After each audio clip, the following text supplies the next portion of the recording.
Accessing. When TV and radio collide. Love it. Wow. This is what you get. You're listening to JJ and Alex. Presented by G2G Bars.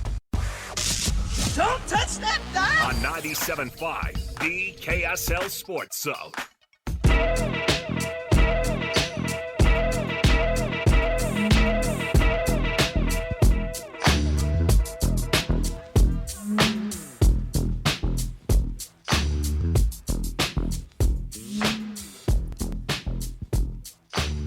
All right, everybody, welcome back. It is JJ and Alex, 97.5, the KSL Sports Zone. Jeremiah Jensen, Alex Curie. Thanks for being with us on the program, everybody.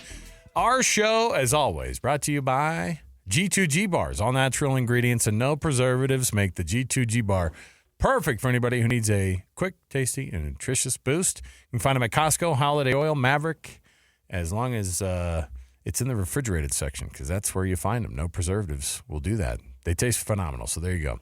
Let's kick off the hour here. We've got a guest on the horn, and we're going to jump right in. It's The Cut right here. Let's get to it. It's time for the biggest story of the day. This is what made the cut with JJ and Alex on 97.5, the KSL Sports Zone. You can listen to them every day right here from 10 to noon. Jake and Ben. Ben Anderson, the Ben portion of that, our Jazz insider for KSLSports.com as well. Ben, what's going on, man? How are you guys? Oh, we're good. You got to spend a little bit of Mother's Day covering some Jazz lottery, and exciting it was. What a dream. I will say, you know this too, Ben, an hour goes by very, very quickly, and even if the Jazz fall in their draft order, that almost gives you as much to talk about as if they were to move up a little bit as well. Yeah, I'm sure Jazz fans would have been excited to see that move into the top four, but it's been that type of run for the Jazz for a couple of seasons, really since the team dismantled itself with the trades for Rudy Gobert and Donovan Mitchell.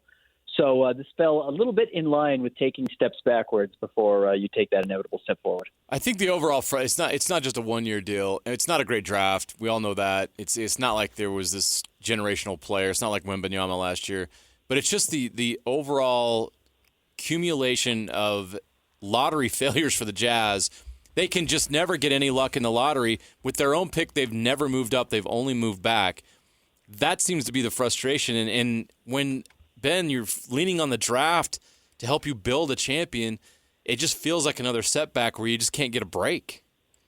I think that's exactly right. It's just another thing. It's not that this in a vacuum is actually all that treacherous because, you know, the players that are going to be there at 8 right now who you think, oh, man, I wish the Jazz hadn't moved back. There's no way that guy's going to be on the board by 10. Well, 6 weeks from now, there's going to be 2 other names who have had really good pre-draft processes who move up into that top 10.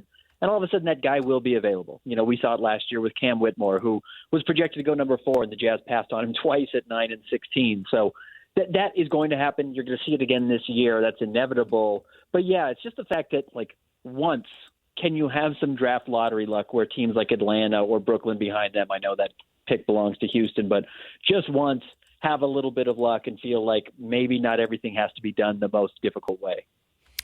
Ben, there's the part where, you know, we don't necessarily know how good a draft class is going to be like for a minute. There are the immediate kind of like, oh, we've liked what this guy's done this year. But when do you really kind of know when a draft class is good or not? Is it 3 years on? Is it 5 years on? Is it kind of even – we love talking about that 2013 draft class or the 2015 draft class, and you go, oh, look at these guys and when they were taken. So when is it that we can kind of really get an idea as to how it shakes out? Because it doesn't matter how much we talk about it as fans. We'll say, oh, that's a bad draft class, and we don't really even know that.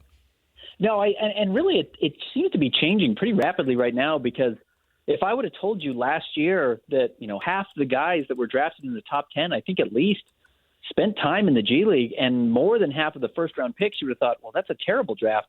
When really we're going to look back and, you know, Victor Wembanyama is already putting together a Hall of Fame career and was a consensus Rookie of the Year, and Brandon Miller looked like he was very good, and there's going to be other players, obviously, from that class that jump up. But a bunch of those guys went to the G League, and if that had happened 3 years ago, we would have said that's terrible. So I almost think with the skill level of the NBA, the fact that it hasn't expanded in several years, there is just a talent overload. It's just taking 3-4 years for a lot of these guys to finally click in the NBA, Whereas in the past, maybe after 2 years, we would have been better at saying, oh, yeah, that was a good draft or this was a bad draft. Jalen Green just barely kind of lit it up last year for Houston. It took 2.5 seasons for him to get there. Anthony Edwards is very good and, was good his rookie year, but it took him till this season. It's 4 years later now before he really was like, okay, he's a legit top 5, top 10 player in the NBA. So it might be 3 or 4 years now, which makes it difficult because a lot of teams are in the spot where they're trying to have kind of boom or bust first-round draft picks that you hope step in and contribute right away, and that just might not be the case. And with this draft specifically where there's not a Victor Wembanyama, yeah, we might say this is a bad draft for 3 years, and then in year 4 when these guys are starting to get ready for that second contract, we're thinking, well, there's actually guys who are going to be 5, 6, 7, maybe even 10-year NBA vets kind of sprinkled throughout the first round. I know, Ben, you've already started your draft preparation. You've been writing up different things on guys, and you can go to KSLSports.com and read Ben's content. It's outstanding, and the primer's already ready to go with a lot of guys you've looked at. As you're looking now that you know the Jazz are going to pick 10th, who are some of those guys that could fall in that range that you think could be a good fit for the Jazz and guys they may like? Yeah, if there was one bit of luck for the Jazz, is the names that did kind of stay in that top half of the lottery, and we'll just say the first 5 or 6 picks, a lot of those teams could probably sell themselves on a point guard. Atlanta doesn't. They've got 2 that they're trying to get rid of, DeJounte Murray and Trae Young. But Washington could probably sell themselves on a point guard if they really felt like that was the case. So, Nikola Topic, who actually got hurt today, which is kind of scary over in Europe. But they could draft him. The San Antonio Spurs could certainly sell themselves on needing a point guard to team with Victor Wembanyama. I don't think Charlotte's necessarily looking for a point guard, but they could go for another guard to pair with LaMelo Ball in the backcourt. And all of a sudden, it's not all these wings coming off the board, where I think that's where the Jazz need help. The Jazz need, a 3-4 that can coincide with Lauri Markkanen or Taylor Hendricks and kind of be big at that position. And you start looking at guys like Ron Holland. You start looking at guys like Cody Williams at Colorado, even Dalton Knecht at Tennessee. All those guys kind of make sense. And again, that's not even to mention, let's say somebody jumps up, Isaiah Collier has a good pre-draft workout and jumps up into the top 7. Maybe we even get a Modest Buzelis, who's another 6'10" wing that gets pushed down the board.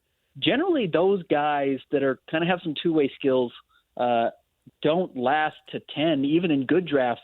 But the way this shook out, it just might be beneficial for the Jazz to have that. Plus, we have 2 true centers going in the top 5 probably, and Donovan Clingan and Alex Sarr, who might go number 1. Which is pretty unusual in today's NBA draft. So there is going to be size on the perimeter, which I think is the key for the Jazz, and they just have to hope that the right guy falls and then really fits in with their culture. But that was a plus yesterday that might have gotten buried after falling in the lottery. Ben, looking at the rest of the NBA playoffs, we saw Donovan Mitchell, of course, is not going to be available tonight. That's a massive blow for that team who's trying to figure out some things against a possible, NBA Finals run, certainly talented enough to come out of the East or the Celtics. So of all the series that still remain, which is the one that you look at and you go, okay, we're looking for a boiling point to that one? Obviously, yesterday, the home team has not had luck in that Nuggets and Timberwolves series, but certainly the momentum feels like it's totally moved all the way into the direction of the Nuggets. What did they figure out in that game, or the last 2 games that they played there in Minnesota and won? Well, some of it is just that, and this is a problem for Minnesota, maybe more so than something that Denver figured out, and we saw him up close and personal, and I think it's easy to root for him, and everybody should. I know he had struggled to figure out who he was going to be, both as a player and emotionally in the NBA, as Nickeil Alexander-Walker, who's been one of the great stories of the playoffs. But again, do the say it out loud test, which is something I like to say. Are you counting on Nickeil Alexander-Walker to help you win a playoff series? And if you are, that's a dangerous game to play because he's never played at that level ever before in his life. He's never been that type of guy. So when he has an average game or a couple of average games like he has now, all of a sudden Minnesota's not that dangerous. And what do you expect over the next, 2.5 series? Are you going to get all-star or 6-man of the year quality Nickeil Alexander-Walker? Is he going to fall back to being who he was? And if he falls back to who he was, they maybe aren't able to compete. So that's one problem for Minnesota. And then the second is Nikola Jokic probably has the highest basketball IQ in the NBA right now. and he's going to figure out how you're attacking him and what you were doing well. And, of course, they were putting Cat on him in the first couple of games and then had Rudy Gobert coming over to help, and now they're just realizing how to get some of those switches, what he has to do when he does have Rudy on him. He's figuring out how to attack them when he's off the ball entirely to help get more spacing for Jamal Murray, which was such a huge issue in Game 1 and 2. They're setting better screens, like things like that have just freed up Jamal Murray to be a better player, made Aaron Gordon more that premier role player that we saw throughout the playoffs last year that kind of established him as a legit top 25, 30 player in the NBA. They're just getting back to some of that identity, which credit Minnesota. They shook them in those first 2 games, but I'm with you. That Jamal Murray half-court shot just felt like, oh, that's a dagger. I mean, that might have been the series right there going into the halftime, just thinking like this team is suddenly clicking on all cylinders. Now you're making mistakes, and they're capitalizing on all of them, including 50-footers at the buzzer. So that they're going to really have to step up and answer back. And then tonight, I'm really curious to see if Oklahoma City can steal a win in Dallas, because I don't like their chances of winning 3 straight if they go down 3-1 tonight. No doubt about that. I want to bounce back real quick to the Jazz offseason. As we were talking about the lottery, I had this thought. It's, last year the Jazz added 3 rookies to their roster. I cannot imagine them adding 3 more this year. I don't think they want to go into this next season with 6 players that are either rookies or second-year players. With that said, how active do you think they'll be in trying to maybe move one or more of these picks in this draft? Because I can't imagine them going into next year's with that kind of a roster. Yeah, I don't think they're going to want to give up. Like, let's leave the number 10 pick off the board for now because we can talk about it in a second. But, like, you would ideally trade the 29th pick for a future first-round pick. Like, another team just says, hey, we don't have a pick this year, but we have a pick in 2026 or 2027, and we're going to do it top 20 lottery protected for a year, and then the next year it's top 20 lottery protected, and maybe the year after that it's top 15 or whatever. You could absolutely do that and say, just kick that can down the road, have another asset in the coffer that you can play with going forward, and you don't have to worry about it. I think there's real value there. I just don't know if someone's going to give up a future first-round pick for a 29th pick this year. You see it sometimes, but that might be difficult. So maybe, yeah, JJ, you've got the 10th pick. We can get back to that conversation now. And maybe the Jazz just say, ooh, a guy fell to 7 that we did not think was going to be there at 7. And you guys would have to tell me now. I don't even remember in the lottery who's sitting at 7 now. Stephon Castle, maybe, right? Okay, yeah, right, exactly right. And who's the team that's drafting at 7? I know Charlotte's at 6. So whoever's sitting there at 7 just says, ooh, that doesn't fit what we need, or that's not a player we need. We'll switch back to 10 and actually just add raw assets. They'll take the number 29 pick and the 32nd overall pick. They just need as many young players as possible. And the Jazz don't need that. But, yeah, suddenly Steph Castle's, sitting there at 7, and the Jazz say, we'll give up those 3 picks to move up to 7, take a headache off the table of Will Hardy not having 3 more guys under 25 or 22 come onto the roster, and that kind of fixes that problem and also gets you the player you want. So I think that's a very realistic situation and something I could see happen this year, where I think there's guys who are going to be on the board at 7 that another team says, well, we think we get them at 10. And we're happy to trade back. And the Jazz just say, we're happy to move up, and this is a year you can do it. And you've really got to identify the player this season when it's a little bit harder to do. So it's worth them giving up extra draft capital to get there. Portland Trailblazers, by the way, are that number 7. They also have the Warriors pick at number 14. So the Blazers have the same problem. The Jazz, 2 first-round picks in a less than stellar draft. And there's a couple of teams like that. San Antonio has the 4th and the 8th pick. Maybe they want to get out of some picks and then kick some can down the road. I could see that happening a lot, and that's what makes this kind of an interesting draft, whereas last year we kind of knew what the top 3 picks were going to look like, and then we had a sense of who the next 5 or 6 names were going to be. We didn't know exactly the order. This year's going to be crazy. I mean, I think Alex Sarr is going to be the number pick to Atlanta, the number 1 pick, I should say, to Atlanta. And after that, I mean, 2 to 6, 2 to 7 could be wide open, and who knows what happens to fall down at number 10. Ben, one of the things that we saw obviously on Friday, that was kind of a late day news dump, is that Lamar Skeeter ends up going to the Hornets as their lead assistant. And so what does that mean, and what kind of a role do assistants play, and how do you pick an assistant in that sense that, I think that Will Hardy's going to have to start searching around and try to fill out that bench, and how big of a deal is it to be able to find those right guys for your bench as coaches?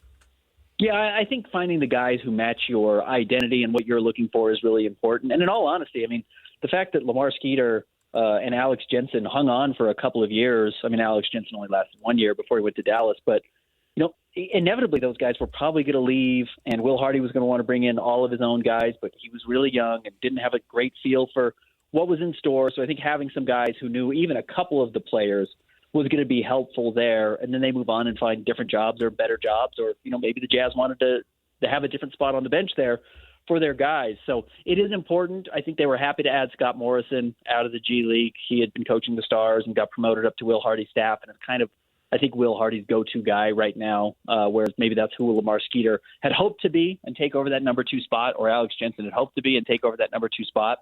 And I don't want to say they got left, but, Will Hardy had his guys that he wanted to believe in.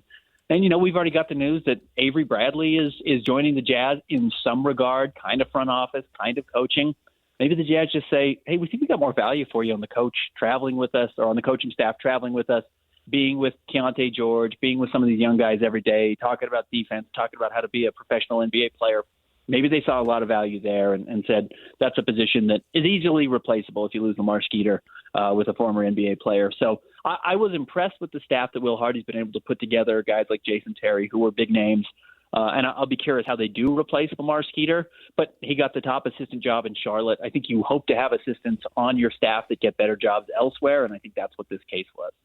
Interesting story developing right now in the NBA. Donovan Mitchell out tonight for Game 4 against the Boston Celtics with a calf strain, and I'm sure he's really injured, but Cavalier fans are, if this doesn't go their way, they end up losing the series 4-1, and Donovan ends the series in street clothes. How's that going to go over in Cleveland? I can't imagine what the offseason is going to be like for the Cavaliers if that's the case. Yeah, I can look at Cleveland, I can look at Minnesota and say it's not just that you lose, but how you lose really matters. If you're up 2-0 in Minnesota and you drop 4 straight to Denver, and now the luxury tax bill comes and you've got owners who are fighting over the team, like that could get really messy really quickly. And then in Cleveland, honestly, I thought the worst case scenario was Donovan going out and averaging 40 points a game, which is what it felt like he's done over these first, 10 games now that he's played in the postseason in Cleveland, and kind of had all the rest of his teammates no show with a couple of rare exceptions. It's like that gets really easy for Donovan to say, I'm not the problem. You guys are the problem. You don't have the roster. And now you don't have the draft picks to fix it. I need to be somewhere else. I need to be in, Brooklyn, who has young players and has salary cap. Right, we've heard it. And that's exactly what we saw here. Yeah. Donovan would come in. 1 year he led the league in postseason scoring. He can do that. He is awesome in the playoffs. He's also flawed, and you can look around and he can point at the other guys. And not that he ever did that publicly, but that was just kind of always the feeling that maybe there wasn't enough help for him here. And I think you can look at Cleveland and just say, who's the number 2 star? Like Darius Garland has gotten worse since Donovan's been there. Evan Mobley is supposed to be jumping into this, upper echelon of big men, and he's not there yet. Jared Allen's good. He's been an all-star, but is he that good? Is he better than Rudy Gobert even? I don't think so.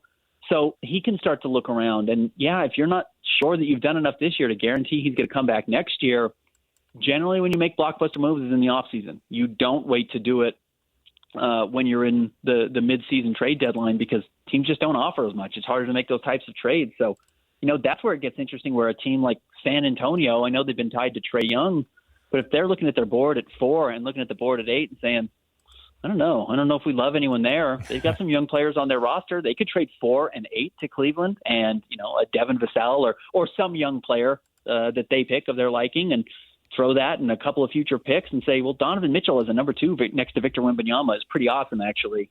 And maybe that's a way to have a shortcut back to winning. So I think those conversations have to be had. And if he's sitting courtside with a calf strain, calf strains kept Kristaps Porzingis throughout this second round. It kept Karl Anthony Towns out for a lot of the regular season last year. It's that injury no one wants to turn into an Achilles. So we may have seen the last of Donovan this season, which may mean we've seen the last of him in Cleveland altogether.